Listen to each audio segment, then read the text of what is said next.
ফ্যানের বাতাসে গা শিরশির করছে তোহার। তার উপর বৃষ্টি হয়েছে বলে পরিবেশ আজ অনেকটাই শীতল। ঘরের জানালাটাও বোকার মতো খুলে ঘরের রেখেছে বিধায় ঠান্ডা হিমেল হাওয়ায় রুমে থাকাটা মুশকিল হয়ে উঠেছে। সন্ধ্যায় ছাদ থেকে নেমে শাওয়ার নিয়েছিল, তাই বোধহয় শীত শীত ভাবটাও তার বেশি অনুভব হচ্ছে।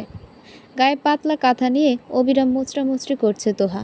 গভীর ঘুমের মাঝে কষ্ট করে ওঠে ফ্যান আর জানালাটা বন্ধ করার ইচ্ছাটা থাকলেও তা করার শক্তিটা নেই তার। হাড়ের মধ্যে একটা নিস্তেজ নিস্তেজ রেশ চলে এসেছে। সারা বছরের ঘুম যেন ভর করেছে চোখে, কিন্তু বাদ সাধছে এই অতি ঠান্ডা ভাবটা।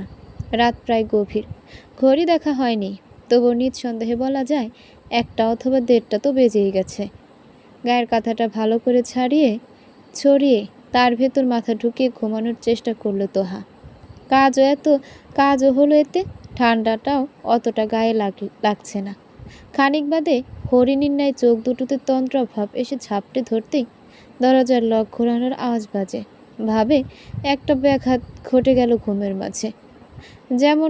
যেমন মেজাজ চটে গেল তোহার। চটা মেজাজটা আরও বেশি চওড়া করার জন্য ঘরের লাইটটাও জ্বলে উঠল। রাগে দুঃখে কান্না পেয়ে গেল তোহার। হালকা করে মাথা বের করে উচ্চস্বরে চিল্লানোর পূর্বেই তুর্যকে দেখতে পেয়ে হুড়মুড় করে উঠে বসল সে।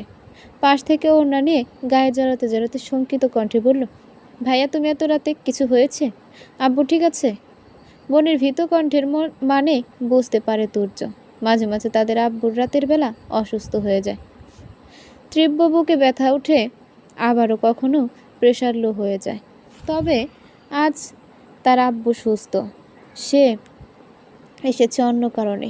বোনের দিকে তাকিয়ে আশ্বস্ত ভরা কণ্ঠে সে বলে, আব্বু ঠিক আছে, শান্ত হ। তবে সন্দিহান কণ্ঠে বলে তোহা, তিহান ভাই অসুস্থ, 104 ডিগ্রি জ্বর উঠে গেছে ওনার। কোনোভাবে জ্বর কমছে না, নামানো যাচ্ছে না। খালামণি কান্নাকাটি করছে, আব্বা আম্মা ওখানে, তোকেও যেতে বলেছে। মাথা ঘুরে যায় তোহার।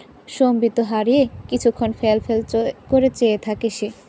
তুর্য তারা দিয়ে বলে, জলদি উঠবোন, তোকে ওই ফ্ল্যাট দিয়ে আমি বাসা তালা দিয়ে ফার্মেসিতে যাব। এত রাতে ফার্মেসিও খোলা থাকবে কিনা সন্দেহ। কোনো রকমে নিজেকে সামলে উঠে দাঁড়ায় তোহা। মাথায় ওড়না টেনে নিয়ে বলে, চলো। খালো আর তোহার বাবা ড্রয়িং রুমের সোফায় বসে আছে। দুজনের কানেই ফোন। হয়তো ডাক্তারদের ফোন করেছে তারা। খুব সন্তর্পণে তাদেরকে পাশ কাটিয়ে তিহানের রুমে ঢোকে তোহা। তিহানের এক পাশে খালামণি, আরেক পাশে ওর মা। তোহা কাছে এগিয়ে যেতেই তড়িঘড়ি করে উঠে দাঁড়ালো আফিয়া। তোহাকে তিহানের মাথার পাশে বসার জায়গা করে দিয়ে কান্না ভেজা কণ্ঠে বলল, তোর কথা অনেকবার করে বলেছিল মা, তুই একটু পাশে বসে থাক, ওর ভালো লাগবে। মায়ের সামনে খানিকটা ইতস্তত নিয়েই তিহানের মাথার কাছটায় বসলো তোহা। আফিয়ার হাত থেকে পানির বাটিটা নিয়ে বলল, কান্না করো না খালামণি, শান্ত হয়ে বসো, আমি পট্টি দিয়ে দিচ্ছি। বলে তিহানের কপাল থেকে গরম হয়ে যাওয়া রুমালটা সরিয়ে ঠান্ডা পানিতে ভেজালো তোহা।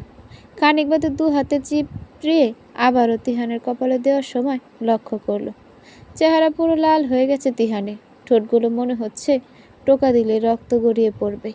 হালকা ঘুমগাচ্ছে তিহান।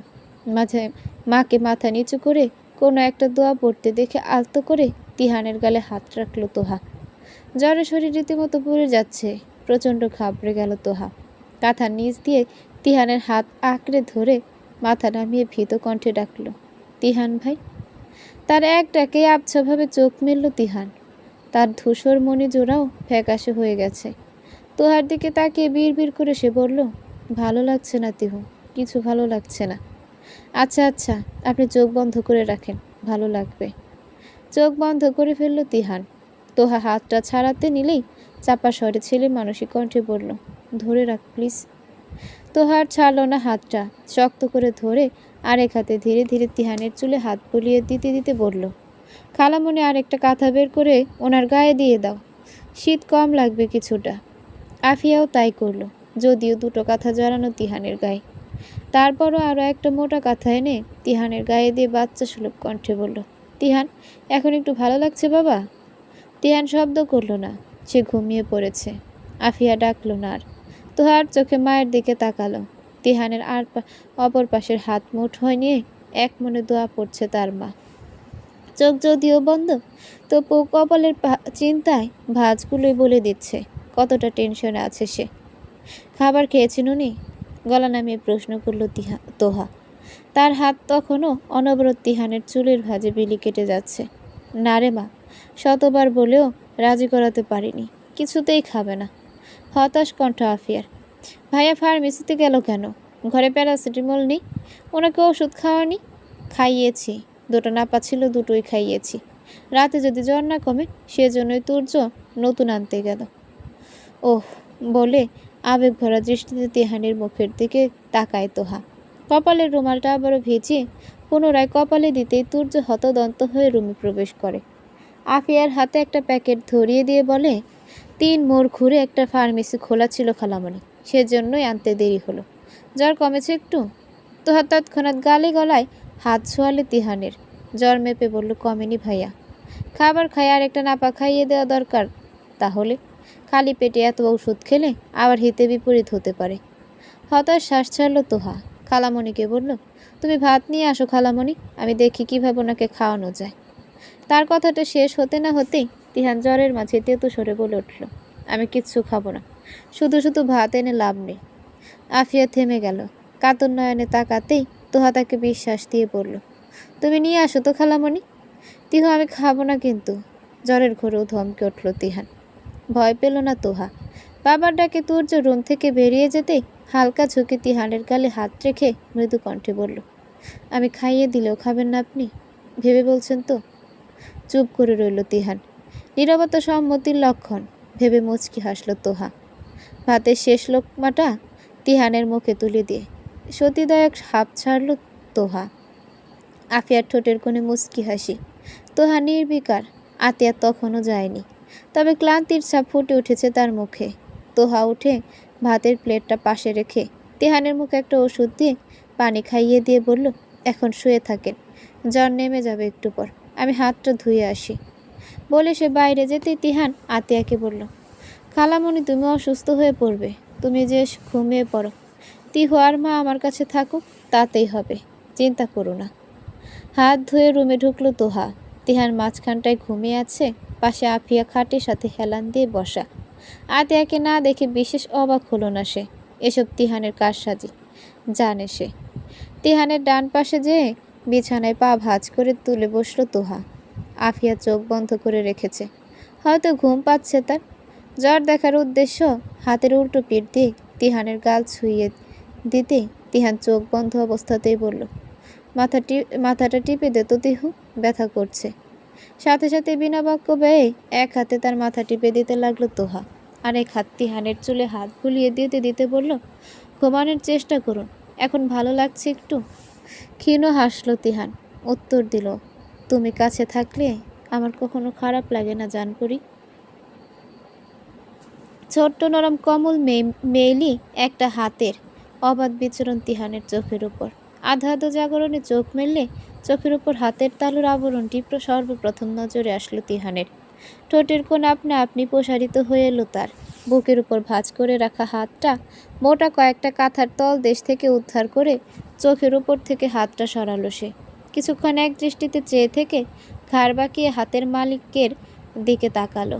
নিবিড় পর্যবেক্ষণে হাতের মালিক যে ঘুমে বিভোর ব্যাপারটা নিশ্চিত হতেই হাতের নরম তালুতে শুভ্র স্পর্শের ঠোঁট ছোঁয়ালো সে।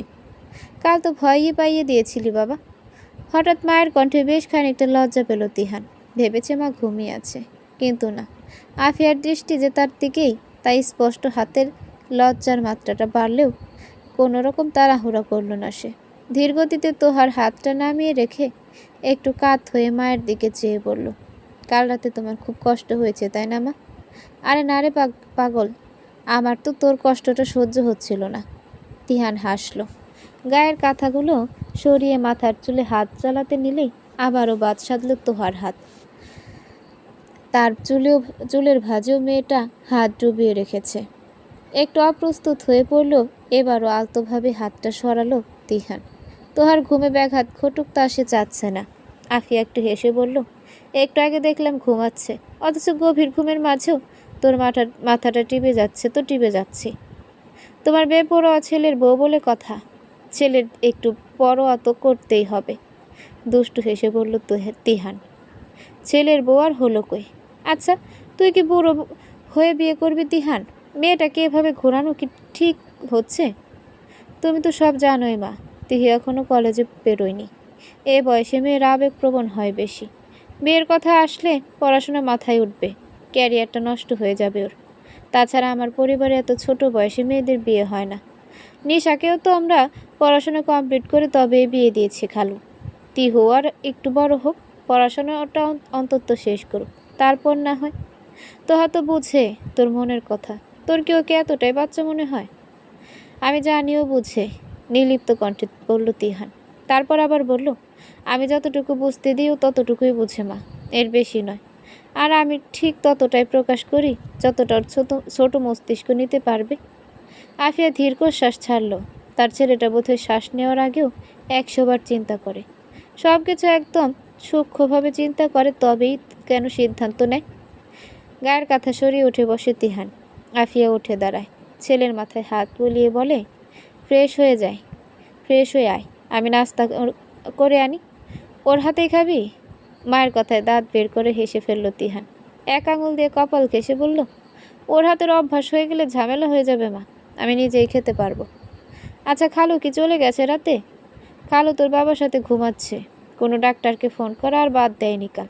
শেষমেশ অত রাতে কাউকেই পায়নি। বলে আফিয়া চলে যেতেই উঠে দাঁড়ায় তিহান। খাটের হালকা শব্দে একটু নড়ে চড়ে যায় তোহা। একটু একটু করে তাকাতেই চোখের সামনে তিহানকে না পেয়ে ভ্রুতে ভাঁজ পড়ে তার। মুখ বাঁকি আলমিরার সামনে তাকিয়ে তিহানকে দেখে সঙ্গে সঙ্গে আড়মোড়া ভেঙে সোজা হয়ে বসে তোহা। দু হাতে চোখ কচলে বলে, আপনি উঠলেন কখন? জ্বর কমেছে? আলমারি থেকে টি শার্ট বের করলো তিহান। অতঃপর আলমারি আটকে দিয়ে টি শার্টটা এনে বিছানার উপর রেখে বলল, কমেছে। তুই ঘুমাসনি সারা রাত? শরীর খারাপ লাগছে? আবারও চোখ কচলালো তোহা। বড় একটা হাই তুলে অলস ভঙ্গিতে তিহানের বালিশটা মাথার নিচে টেনে নিয়ে বিছানায় ডান কাত হয়ে গা এলিয়ে দুহাত জোড়া করে গালের নিচে দিয়ে বলল, আপনি ঘুমাতে দেননি রাতে, এখন ডাকবেন না। আধ ঘন্টা পর আমি নিজেই উঠে যাব। তিহান হাসল। উবু হয়ে বিছানা ছাড়িয়ে পড়ে যাওয়া তোহার ওড়নার আঁচলটা অংশবিশেষ তুলে দিয়ে বলল, ঘুমা, কেউ ডাকবে না। তিহানের কণ্ঠটা আবছাভাবে শুনতে পেল তোহা। তবে ঘুমে তলিয়ে যাওয়ার পরপরই আবার স্পষ্ট হয়ে এলো তিহানের মুখশ্রী। তার স্বপ্ন রাজ্য যে কেবল তিহান এবং তিহানি। তিহান ছাড়া সেখানে দ্বিতীয় কোনো পুরুষ স্থান নেই। আজ আর কলেজে যাওয়া হয়নি। সবে গোসল করে বারান্দায় চুল ছাড়ছে তোহা। মধ্য দুপুরে সরু চিকুন রোদরশ্মি অদ্ভুত আলপনায় বারান্দায় ছড়িয়ে পড়েছে। রেলিং ঘেঁষে দাঁড়িয়ে মাথা কাত করে চুল মুছতে মুছতে উৎসুক দৃষ্টিতে রাস্তার মানুষজনদের দেখে যাচ্ছে সে। চোখ মুখে সৌন্দর্যের বিস্তর খোলা ছেলে খেলা। চুলের নিচের অংশের পানিতে কোমরের জামা ভিজে একাকার। তার সেদিকে খেয়াল নেই। সে ব্যস্ত রঙিন শহরের ব্যস্ততা দেখতে। গায়ের মসৃণ মেরুন ওড়না কাঁধ গলিয়ে মেঝেতে গড়াগড়ি খাচ্ছে, অথচ তরুণের কোনো মাথা ব্যথা নেই। এদিকে সদ্য স্নান করা প্রেয়সীর হৃদয় হরণ করা জ্বালাময়ী রূপে চোখ রীতিমতো ঝলসে যাচ্ছে তিহানের। বারান্দায় ল্যাপটপ নিয়ে বসেছিল একটু খোলা বাতাসে কাজ করার উদ্দেশ্যে, কিন্তু এই মেয়ে তো তা করার অবকাশটুকুও দিচ্ছে না। দিনকে দিন মন মস্তিষ্কে এমনভাবে জেঁকে বসেছে যে অন্য কিছুকে সেখানে ঠাঁই দেওয়াতেই মুশকিল হয়ে দাঁড়িয়েছে। ল্যাপটপটা অর্ধেক বন্ধ করলো তিহান। গলা উঁচুতে চড়িয়ে ডাকল, তিহু। তার হঠাৎ গাম্ভীর্য কণ্ঠের ডাকে চমকে উঠল তোহা। শরীরের মৃদু কম্পনে হাতের তোয়ালেটা পড়তে যেও পড়ল না। ঘাড় ফিরিয়ে তাকালো সে। খানিকটা ভীত কণ্ঠে বলল, এভাবে ডাকছেন কেন? কি হয়েছে? কোনো রকম ভূমিকা উপসংহার করল না তিহান। আদেশসূচক গম্ভীর পুরুষালী কণ্ঠে বলল, ঘরে যা। কেন? কৌতূহলে অবাক কণ্ঠ তোহার। তিহান এক পলক তাকালো। ভেজা চুল গড়িয়ে টুপটাপ পানিগুলো মুক্ত কণা মনে হচ্ছে তার চোখে। আবারও ঘোর লেগে যাচ্ছে। তাকিয়ে থাকতে ইচ্ছে করছে বেহায়া প্রেমিকের মতো, কিন্তু তা সম্ভব নয়। মনে মনে একটা শ্বাস ফেলল তিহান। পুনরায় ল্যাপটপের দিকে দৃষ্টি নিবদ্ধ করে বলল, আমি একটা জরুরি কাজ করছি তিহু, তুই প্রচণ্ড ডিস্টার্ব করছিস। আমি কিছু বলেছি আপনাকে? আমি শুধু তুই যাবি নাকি? না, আপনি একটা অসহ্যকর তিহান ভাই। ঝাঁঝালো কণ্ঠে একটা কথাটা বলে তোয়ালেটা শুকাতে দিল তোহা। গট রুমে যাওয়ার আগেই তিহান দুষ্টুমি মাখা কণ্ঠে বলল, তুমি তো এই অসহ্যকর লোকটার চিন্তায় সারাক্ষণ ধ্যানমগ্ন থাকো প্রাণপ্রিয়সী। সোমবারে সে অলস বিকেলে হুট করে ঘটে গেল এক অদ্ভুত ঘটনা। নিজের মা বাবা সমেত সরাসরি তোহার বাসায় বিয়ের প্রস্তাব নিয়ে এসেছে অনন্ত। বড় মেয়ে শ্বশুরবাড়ির মানুষ দেখে তাদেরকে মুখের উপর নাও বলতে পারছে না তোহার বাবা। আরমান সাহেব অগত্যা বসার ঘরে বসানো হয়েছে তাদের। নাস্তার ব্যবস্থা করে টুকটাক কথাবার্তা হচ্ছে। চরম অনিচ্ছা সত্ত্বেও কড়া আদেশে গায়ে কালো রঙের শাড়ি জড়িয়ে তৈরি হয়েছে তোহা। জেদের বসে মুখে কোনো রকম প্রসাদী না মেখেই বের হয়ে এসেছে সে। তবে বড়দের সামনে বেয়াদবি করার পারিবারিক শিক্ষা তার নেই, তাই যথেষ্ট বিনয়ের সহিত অনন্তের বাবা মাকে সালাম দিয়ে বাবার পাশে বসল সে। অনন্তের জল করা লোভাতুর দৃষ্টির বিপরীতে লজ্জায় মুখ তুলে তাকাতে পর্যন্ত পাচ্ছে না তোহা। ড্রয়িং রুম জুড়ে একটা ভ্যাপসা পরিবেশ। অনন্তর মা আগ বাড়িয়ে বলল, দেখুন ভাই, আপনার মেয়েকে তো আমার আগে থেকেই পছন্দ। নিশার বিয়ের সময় মনে গেঁথে গিয়েছিল অনন্তের জন্য। এখন ছেলেরও যখন পছন্দ, তাই আর কোনো সমস্যা দেখছি না, তাই না? বিরক্তিতে মেজাজ খারাপ হয়ে গেল আরমান সাহেবের। নিশার বিয়ের সময় তো মহিলার মুখ দিয়ে মধু জড়ত। হঠাৎ ভাবনা এলো, আচ্ছা তার বড় মেয়েটা আদৌ শান্তিতে আছে তো ওই বাড়িতে? বিরক্ত হলেও মুখে হাসি নিয়ে যথেষ্ট সাবলীল উত্তর দিলেন উনি, দেখুন, আমার কাছে আমার মেয়ের মতামতই শিরোধার্য। তাছাড়া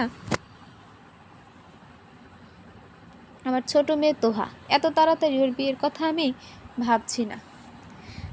আমরাও তো বলিনি এখনই বিয়ে হচ্ছে, শুধু আংটিটা পরিয়ে রাখি, পরে যখন আপনাদের ইচ্ছা হয় তখন না হয় কাবিন হলো। তাছাড়া আপনাদের আরেক মেয়ে তো আমাদের বাড়িতেই আছে। আরমান সাহেব হাসি মুখে মাথা নাড়ালেন শুধু। এই অপ্রস্তুত পরিস্থিতি কিভাবে সামাল দেবেন ভেবে পাচ্ছেন না তিনি। ওনাদের কথাবার্তায় বোঝা যাচ্ছে ওনারা সাথে আংটি নিয়ে এসেছেন। ঠান্ডা মাথায় কিছুক্ষণ ভাবলেন উনি। কোনো ক্রমে খারাপ ব্যবহার করা যাবে না, এর প্রভাব তার বড় মেয়ের সংসারে পড়তে পারে। আবার বড় মেয়ের জন্য তার ছোট মেয়ের উপরও কিছু চাপিয়ে দিতে পারবে না উনি। মাথা এলোমেলো লাগছে, প্রেশার বোধহয় বেড়ে যাচ্ছে।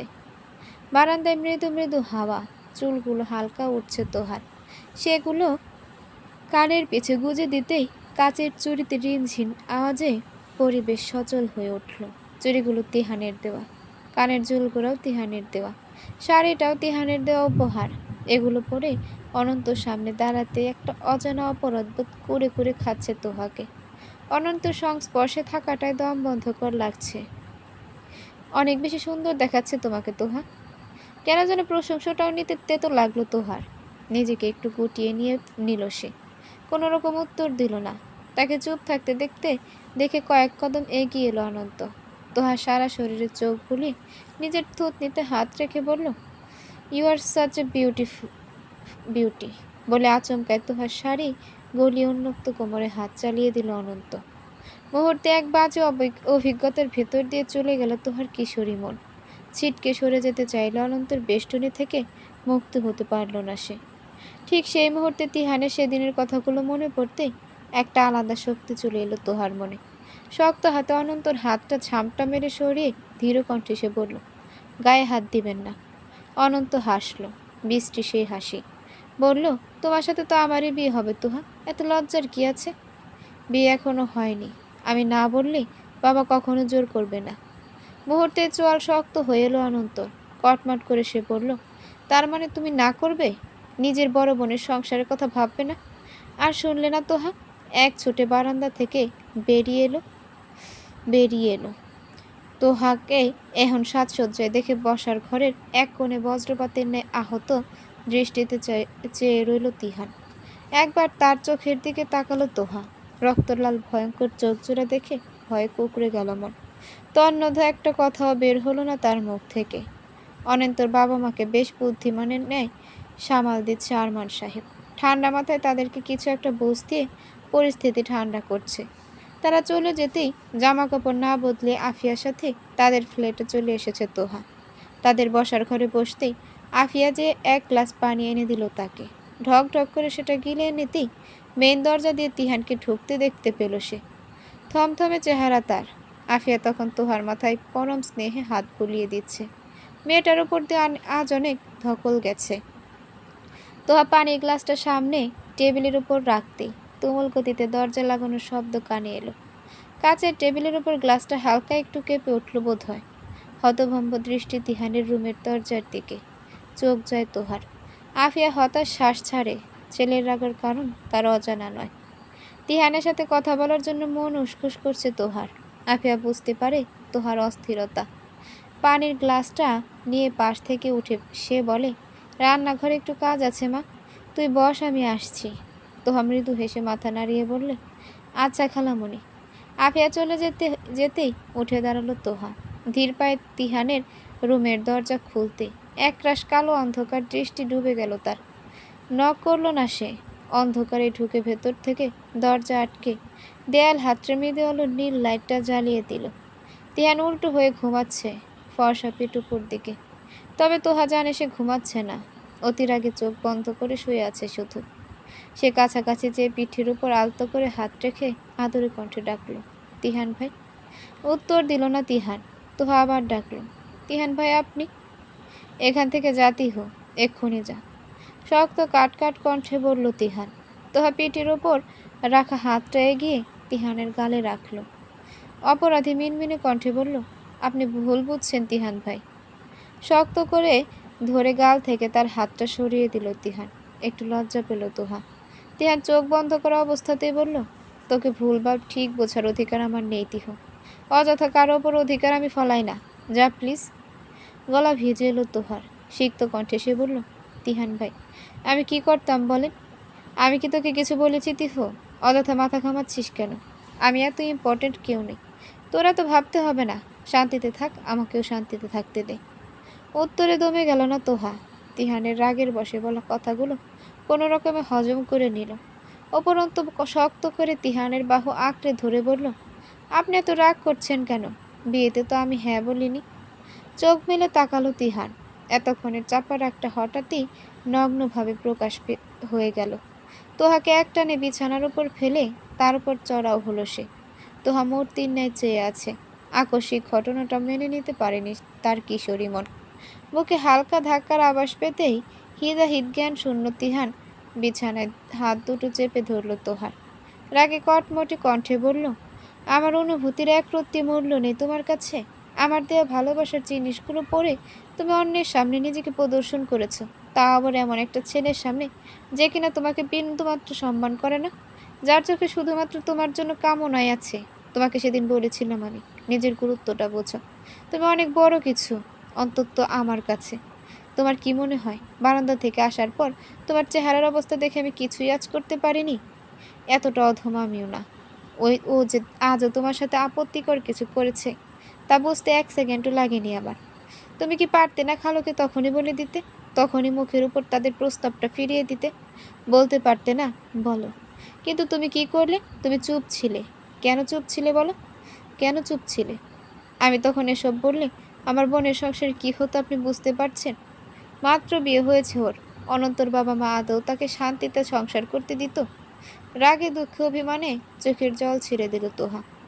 আমি শুধু তোমারটা জানি, আর কার কি হলো সেটা আমার দেখার বিষয় না। Got it? সজোরে চিল্লিয়ে কথাটা বলে হাতের উপর চাপ দিল তিহান।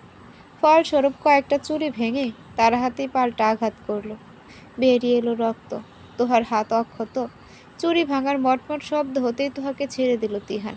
জোরে শ্বাস ছেড়ে যথাসম্ভব শান্ত কণ্ঠে বলল, যাও এখান থেকে, যাও, আর আসবে না আমার সামনে।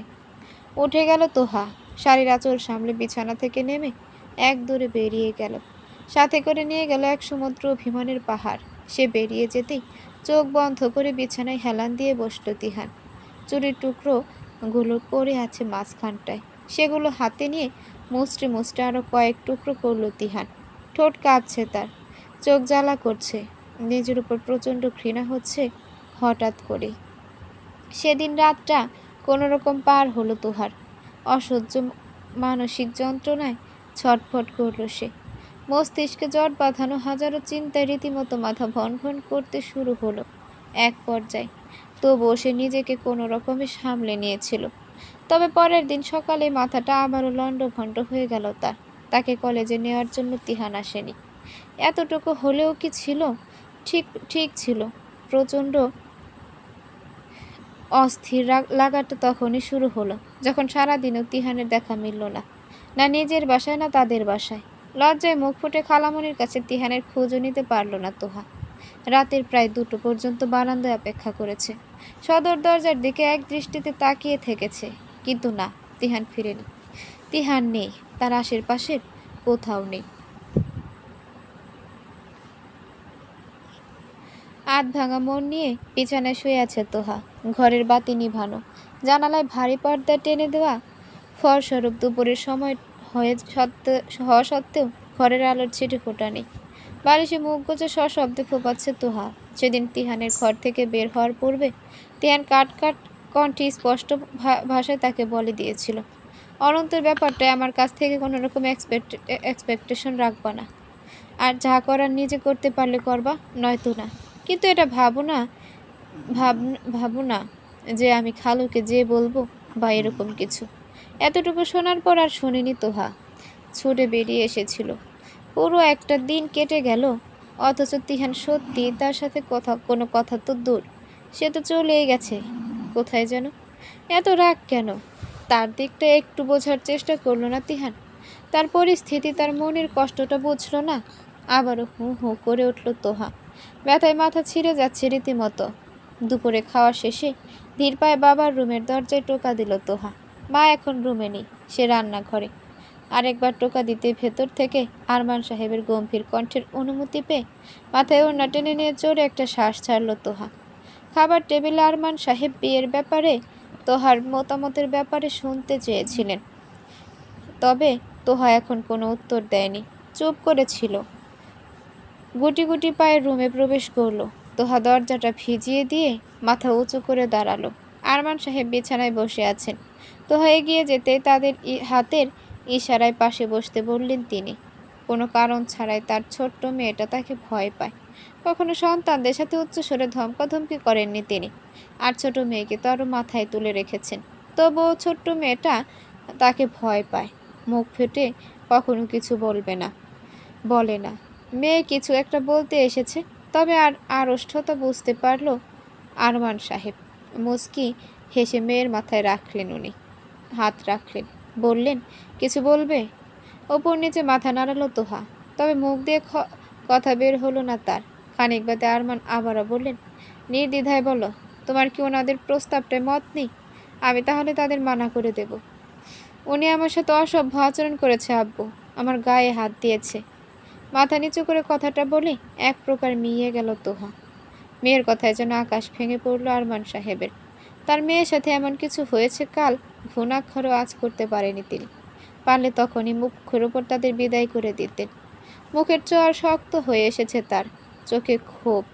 তোহার মাথা থেকে হাত সরিয়ে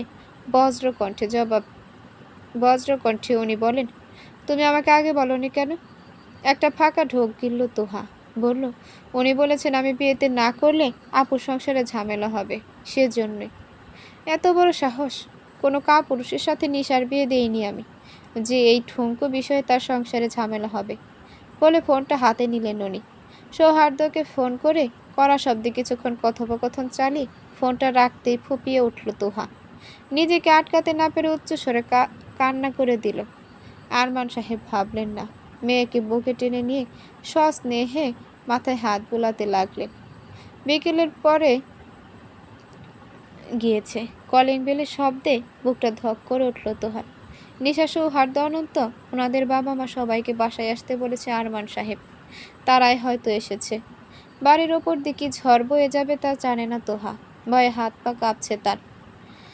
দরজায় কান লাগিয়ে ড্রয়িং রুমের পরিস্থিতি বোঝার চেষ্টা করলো তোহা। কিছু বুঝতে না পেরে বিছানায় এসে বসতে দরজা খুলে প্রবেশ করলো আতিয়া। দরজার সামনে দাঁড়িয়ে বলল, তোর বাবা যেতে বলেছে তোমাকে, যাও। মায়ের মুখে তুমি সম্বোধনটা ঠিক মানতে পারল না তোহা। টলমলে পায়ে ড্রয়িং রুমে উপস্থিত হলো সে। গুটিসুটি পায়ে বাবার সোফার পাশে যেয়ে দাঁড়ালো সে। পরিবেশ থমথমে। অনন্তর মা বলে উঠল, আমার ছেলে তোমার সাথে অসভ্য আচরণ করেছে, কোনো প্রমাণ আছে? প্রমাণ থাকার তো কথা নয় আন্টি। আমি তো জানতাম না আপনার ছেলে এমন করবে, সাবলীলভাবে উত্তর দিল। মাথায় রাগ চেপে বসেছে তোহার।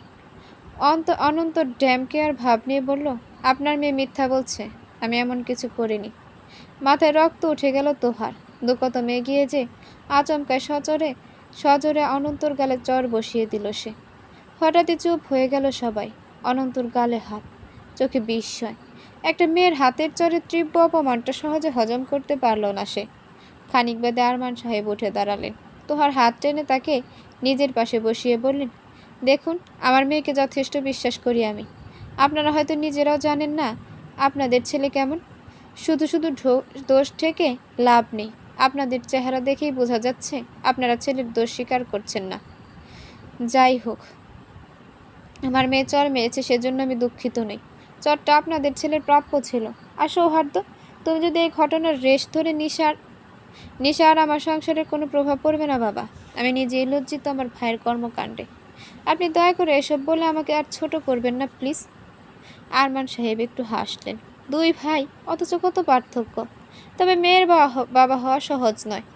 কথাটার মর্মান্ত আজ উপলব্ধি করতে পারছেন তিনি। ফোনের ডায়াল লিস্টে তুমি শুধুই তিহানের নাম্বার। বারান্দায় বসে একের পর এক ফোন দিয়ে যাচ্ছে তোহা। তিহান রিসিভ করেনি একবারও। চোখে আবারও পানি এসেছে তোহার। আরও দুবার রিং হয়ে ফোন কেটে যাওয়ার পর তপ্ত শ্বাস ছাড়ল সে। লাজ লজ্জা ভুলে আরেকবার ফোন দিলে এবার ফোনটা বন্ধ শোনাচ্ছে। তার মানে তার ফোন করায় বিরক্ত হয়ে তিহান ফোন বন্ধ করে দিয়েছে। এতটা রাগ। আজ সারাদিন ওই ফ্ল্যাটে যায়নি তোহা। তিহানের ব্যাপারে কাউকে কিছু বলতেও শোনেনি। এক দৃষ্টিতে কিছুক্ষণ পাশে বারান্দার দিকে চেয়ে রইল তোহা। তিহানের অনুপস্থিতি বড্ড পোড়াচ্ছে তাকে, বড্ড বেশিই পোড়াচ্ছে। হঠাৎই ঢুকরে কেঁদে উঠল সে। দুহাতে মুখ গুজে কান্না ভেজানো কণ্ঠে আর্তনাদ করে বলল, আপনি কোথায়? আমার যে ভালো লাগছে না, একা লাগছে খুব। ফিরে আসুন না প্লিজ। গোটা শহর জুড়ে ঘোর অন্ধকার নেমে এসেছে। রজনীর গভীরতম প্রহর বিদ্যমান। আশেপাশের কোনো বাড়িতেই আলো জ্বলছে না। রাস্তার হেডলাইনের বাতিগুলো অন্ধকার কাটানোর একমাত্র উৎস। মাঝে মধ্যে দু একটা কুকুরের আগ্রাসী বাঘ বিতণ্ডা, তারপর আবার সব নিশ্চুপ। মধ্যরাতের নিস্তব্ধতা চিরে মৃদু ক্যার ক্যার আওয়াজ তুলে আলমারি খুলল তোহা। তার আলমারি জুড়ে তিহানের দেওয়া শাড়ি ঝুলছে। ড্রয়ারের ভেতর ঠেসে রাখা তিহানের দেওয়া রাশি রাশি কাচের চুড়ি, কানের দুল। এই লোকটা তাকে নিয়ে মার্কেটে গেলেই পাগলামি করে, এসব কিনে দেওয়ার জন্য মরিয়া হয়ে ওঠে। এই ভয়ঙ্কর প্রেমিক পুরুষকে মানা করার সাধ্যও নেই তোহার। ফলস্বরূপ আলমারিতে কোনো জায়গা অবশিষ্ট নেই আর। আর আতিয়া যদি বলে এত কিছু কেন কিনেছে, তবে তিহানের সহজ সরল উত্তর, তিহু জেদ করেছে তাই কিনে দিয়েছে। এ নিয়ে এ পর্যন্ত মায়ের কম বকা শোনেনি তোহা। বেশ অনেকক্ষণ যাবৎ একটা একটা করে শাড়ি দেখে সাদা রঙের একটা সুতির শাড়ি হাতে নিল তোহা। সাদার মধ্যে সাদা সুতোর কাজ করা, স্নিগ্ধ শীতল মন করা একটা শাড়ি। একটু হাসলো তোহা। শাড়িটায় পরম যত্নে হাত বুলিয়ে পাশের ড্রয়ার খুলল। লাল রঙের ব্লাউজ সাথে মিলিয়ে দু মুঠো লাল রেশমি চুড়ি বের করে বিছানার উপর রেখে আলমারিটা খুব আস্তে করে আটকে দিল। এই মধ্যরাতে শাড়ি পরাটা নিছক ছেলে মানুষই হলেও এটাকেই এই মুহূর্তে মন ভালো করার ওষুধ হিসাবে স্বীকৃতি দিচ্ছে তোহা। বলা বাহুল্য, আজও সারাদিন তিহানের খবর পায়নি সে। কুচিগুলো গুজে নিয়ে শাড়ির আঁচলটা আলগা করেই গায়ে জড়ালো তোহা। কোনো সেফটি পিনের ঝামেলা নেই। চুলগুলো আঁচড়ে নিয়ে খোপা করে মাঝখানে একটা খোপার কাঁটা ঠুকিয়ে নিল। হাতে মাত্র দুটি চুড়ি পড়েছে।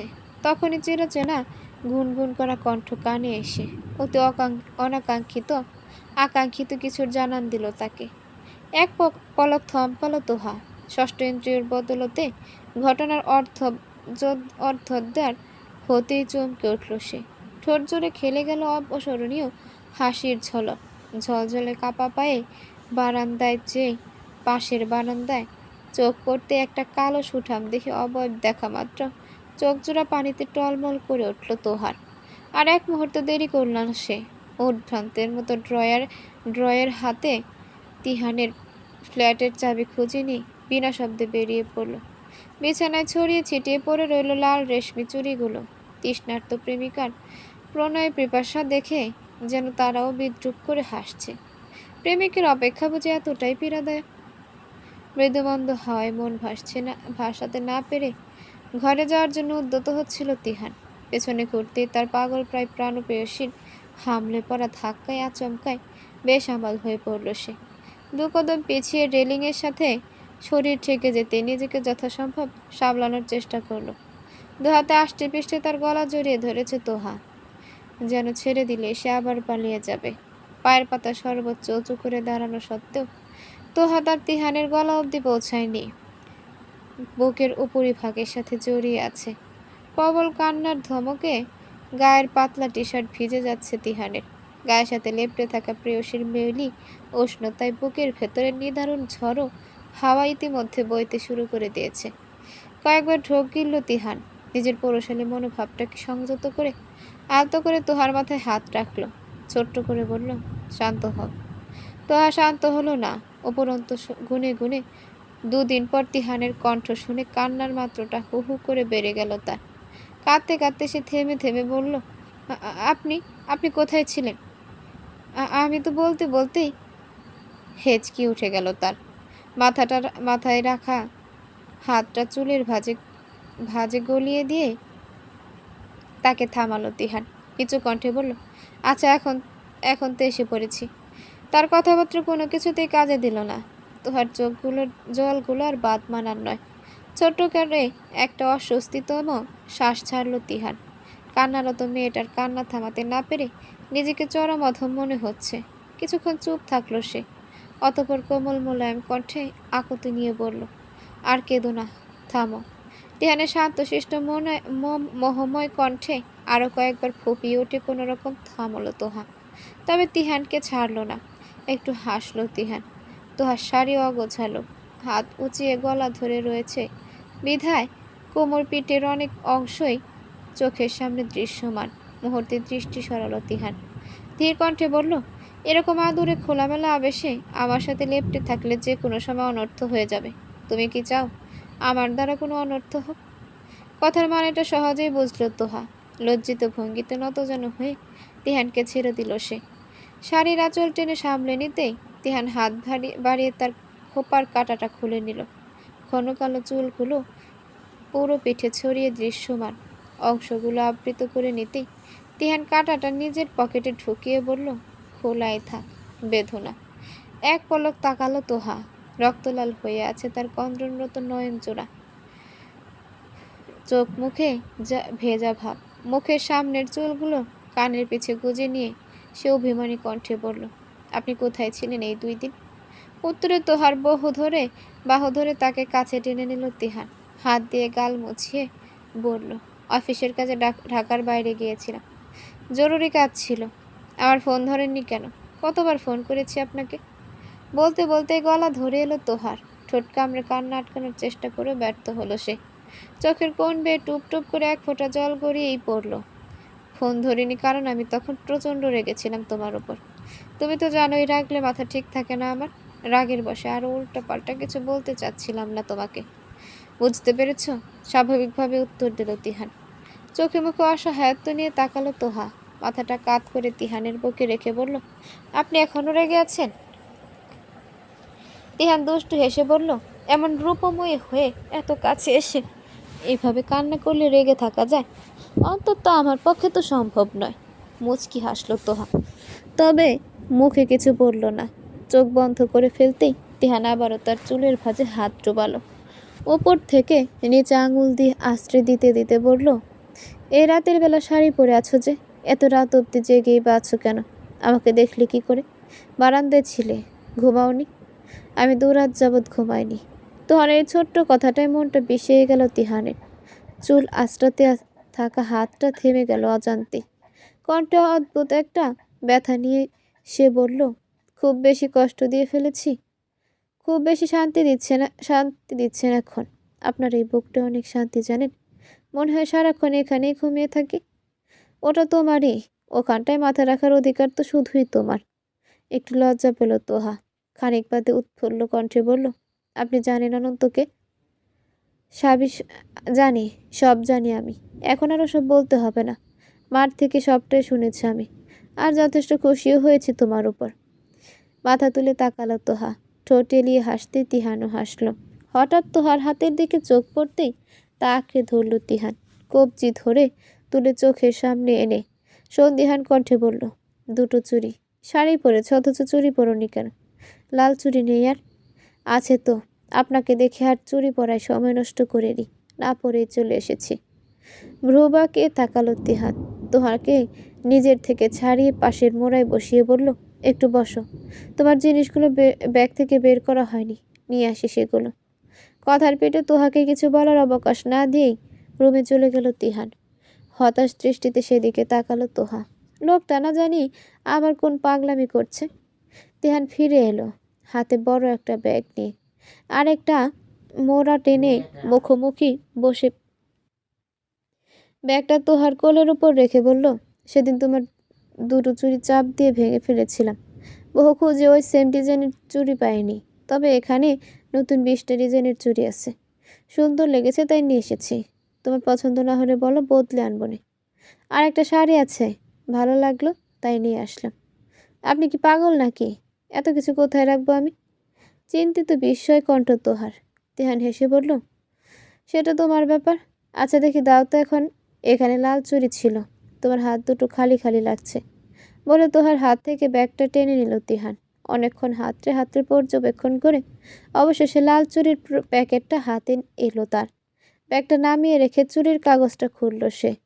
তোহার হাতের জন্য নিজের ব্যাগটা মেলে ধরতেই আলতো করে তার হাতের ওপর হাত রাখলো তোহা। তিহান যত্ন করে খুব সাবধানে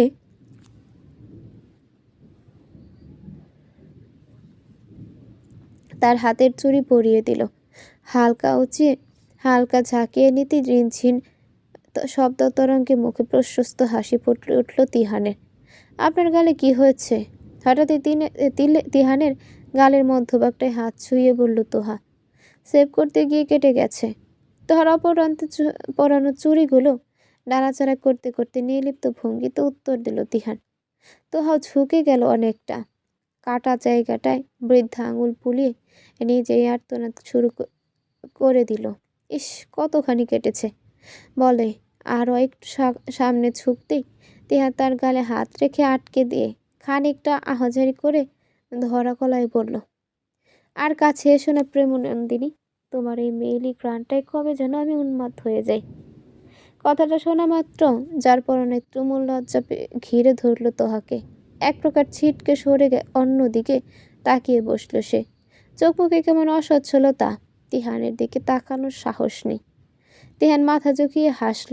তার লজ্জায় বোধ হওয়া প্রাণ ভোমরাটার চেহারার দিকে তাকালেই মোটা ভরে ক্ষণে ক্ষণে ভালো লাগার উচ্চ পর্যায়ে চলে যাচ্ছে। হুট করে তোহার দু গালে দু হাত রাখল তিহান। নিজের বুকে ঘুরিয়ে নিয়ে চোখে চোখ রাখল। ভরকে গেল তোহা তাকে আরও একটু জ্বালানোর জন্য। তিহান খালি গলায় মৃদু সুরে বলল, হয়তো তোমারই জন্য হয়েছি প্রেমে যে বন্য। জানি তুমি অনন্য, আশার হাত বাড়াই।